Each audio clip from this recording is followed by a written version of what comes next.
வாழ்க வளமுடன். ஓம் நமச்சிவாய. அனைத்து தமிழ் உள்ளங்களுக்கும் வணக்கம்.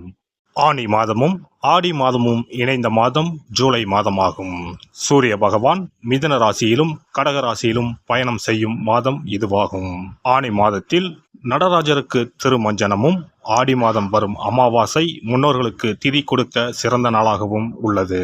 அம்மனின் அருளை பெறுவதற்கு உரிய ஆடி மாதம் இந்த ஜூலை மாதத்தில்தான் பிறக்கிறது.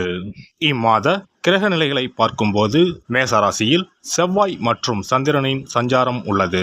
ரிஷபராசியில் குரு பகவானும், மிதுன ராசியில் சூரியனும் சுக்கிரனும் இணைந்துள்ளனர். கேது பகவான் கன்னி ராசியிலும், சனி பகவான் கும்பராசியிலும் உள்ளனர். ராகு பகவான் மீன ராசியில் சஞ்சாரம் செய்கின்றார். இம்மாத கிரக பெயர்ச்சி என எடுத்துக்கொண்டால் சுக்கிர பகவான் ஜூலை 6ஆம் தேதி மிதுன ராசியில் இருந்து கடகராசிக்கு செல்கிறார். செவ்வாய் பகவான் ஜூலை 12ஆம் தேதி மேசராசியில் இருந்து ரிஷபராசிக்கு இடப்பெயர்ச்சி ஆகின்றார். ஏற்கனவே ரிஷபத்தில் சஞ்சாரிக்கும் குரு பகவானுடன் செவ்வாய் பகவான் இணைந்து குருமங்கள யோகத்தை உண்டாக்குகிறார். அதே சமயம் இந்த ஜூலை மாதம் 16ஆம் தேதி இரவு 17ஆம் தேதி அதிகாலையில் சூரிய பகவான் மிதுன ராசியில் இருந்து பெயர்ச்சியாகி கடகராசியில் சஞ்சாரம் செய்கின்றார். இது ஆடி தமிழ் மாத பிறப்பை குறிக்கும். ஜூலை 19ஆம் தேதி புதன் பகவான் கடகராசியில் இருந்து சிம்ம ராசிக்கு பெயர்ச்சியாகின்றார். சுக்கிர பகவான் ஜூலை 31ஆம் தேதி சிம்ம ராசிக்கு பெயர்ச்சியாகின்றார். சந்திர பகவான் ஜூலை 1ஆம் தேதி அஸ்வினி நட்சத்திரம் மேசராசியில் இருந்து தன் பயணத்தை ஆரம்பிக்கிறார். இந்த கிரக பெயர்ச்சி மற்றும் சஞ்சாரத்தால் உங்கள் வாழ்வில் ஏற்படக்கூடிய சுப மற்றும் அசுப பலன்கள் என்ன என்பதனை பற்றி காண்போம். உங்கள் வாழ்வில் வளமும் நலமும் செல்வ செழிப்பும் பெற்று வாழ்வில் உயரிய நிலையை அடைய எல்லாம் வல்ல எம்பெருமானை வேண்டி விரும்பி கேட்டுக்கொள்கிறேன். கடகராசி அன்பர்களே, இந்த மாதம் வீண் செலவுகள் குறையும். எந்த ஒரு வேலையை செய்து முடிப்பதிலும் இருந்த தடை தாமதம் நீங்கும். வீண் விவகாரங்களில் தலையிடுவதை தவிர்க்கவும். மற்றவர்களுக்காக வாதாட வேண்டாம். வருமானம் கூடும், மன திருப்தி உண்டாகும். தொழில் வியாபாரத்தில் ஈடுபட்டு இருப்பவர்களுக்கு புதிய ஆர்டர்கள் பெறுவதில் இருந்த தடைகள் நீங்கும். வரவு இருந்த போதிலும் வியாபாரம் தொடர்பாக திடீர் முதலீடு செலவு உண்டாகலாம். உத்தியோகத்தில் இருப்பவர்கள் மிகவும் கவனமுடன் இருப்பது நல்லது. மேலிடத்துடன் கனிவை அனுசரிப்பது நல்லது. உறவினர்கள் நண்பர்கள் உதவியாக இருப்பார்கள். குடும்பத்தில் இருப்பவர்களை அனுசரித்து செல்வது நல்லது. வாழ்க்கை துணையின் உடல் நலத்தில் கவனம் தேவை. பிள்ளைகளுக்காக அலைய வேண்டி இருக்கும். மகிழ்ச்சி உண்டாகும். பெண்களை பொறுத்தவரை அடுத்தவர்கள் பிரச்சனைகளை தீர்க்க முயற்சிகளை மேற்கொள்வதை தவிர்ப்பது நல்லது. தேவையற்ற செலவு ஏற்படலாம். எதிலும் கவனமாக இருப்பது நல்லது. கலைத்துறையினரை பொறுத்தவரை முயற்சிகளில் சாதகமான பலன் இருக்கும். பணவரத்து அதிகரிக்கும். தொழில் தொடர்பான காரியங்களை யோசித்து செய்வது நல்ல பலன் தரும். வீண் கவலை ஏற்பட்டு நீங்கும். பணவரத்து திருப்தி தரும். புத்தி சாதுரியத்தால் எல்லாவற்றையும் சமாளித்து வெற்றி காண்பீர்கள். அரசியல் துறையினருக்கு மேலிடம் நீங்கள் சொல்வதை கேட்டு நடக்கவில்லையே என்ற எண்ணம் ஏற்பட்டு நீங்கும். வழக்குகளில் சாதகமான நிலை காணப்படும். நீங்கள் மற்றவர்களுக்கு உதவிக்கரம் நீட்டுவதில் தயங்க மாட்டீர்கள். பேச்சு திறமை அதிகரிக்கும். நட்சத்திர பலன்கள். புனர்பூசம் நட்சத்திரம். இந்த மாதம் உடற்சோர்வு உண்டாகலாம். பூர்வீக சொத்துக்கள் மூலம் வரும் வருமானம் தாமதப்படும். திருமணம் தொடர்பான முயற்சிகளில் சாதகமான நிலை இருக்கும். தொழில் வியாபாரம் தொடர்பான காரியங்களில் எதிர்பாராத தடை ஏற்பட்டு நீங்கும். பணவரத்து அதிகரிக்கும். எதிர்பார்த்த பண உதவி வந்து சேரும். உத்தியோகத்தில் இருப்பவர்கள் மேல் அதிகாரிகளை அனுசரித்து செல்வது நல்லது. பூசம் நட்சத்திரம்.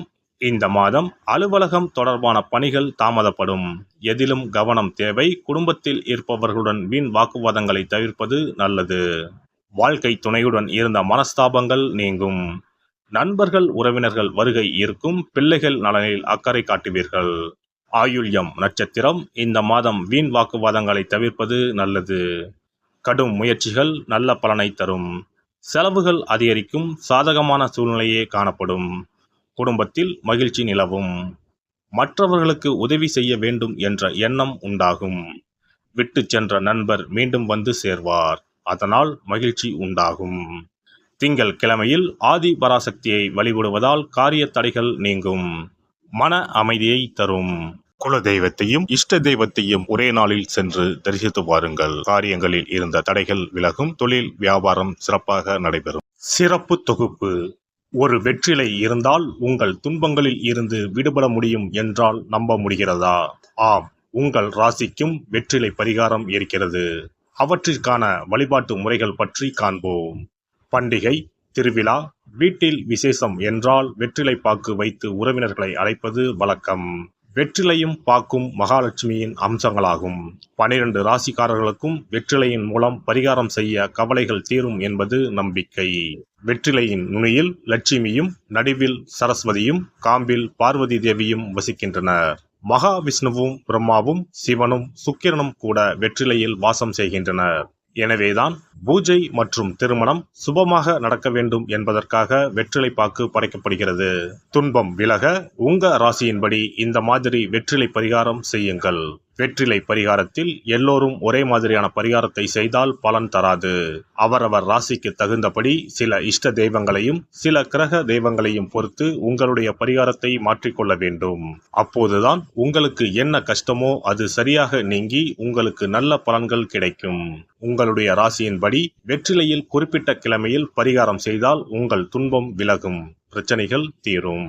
மேசராசி அன்பர்கள் செவ்வாய்க்கிழமைகளில் வெற்றிலையில் மாம்பழம் வைத்து முருகப்பெருமானுக்கு நெய்வேத்தியம் செய்துவிட்டு அந்த பழத்தை உண்டால் அனைத்து கஷ்டங்களும் நீங்கும். ரிஷபராசி அன்பர்கள் செவ்வாய்தோறும் வெற்றிலையில் மிளகு வைத்து வழிபாடு நடத்தினால் துன்பங்கள் அனைத்தும் தீரும். மிதுன ராசி அன்பர்கள் புதன்கிழமைகளில் வெற்றிலையில் மிளகு வைத்து இஷ்ட தெய்வத்தை வழிபடவும்.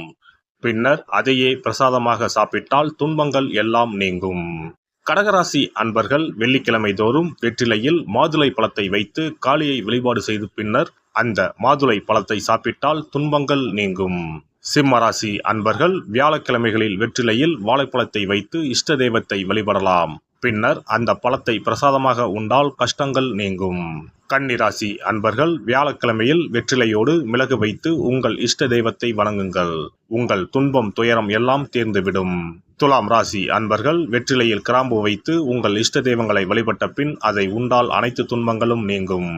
விருச்சிக ராசி அன்பர்கள் வெற்றிலையில் பேர்ச்சம்பழம் வைத்து செவ்வாய்தோறும் உங்கள் இஷ்ட தெய்வத்தை வழிபட்டால் துன்பங்கள் நீங்கும்.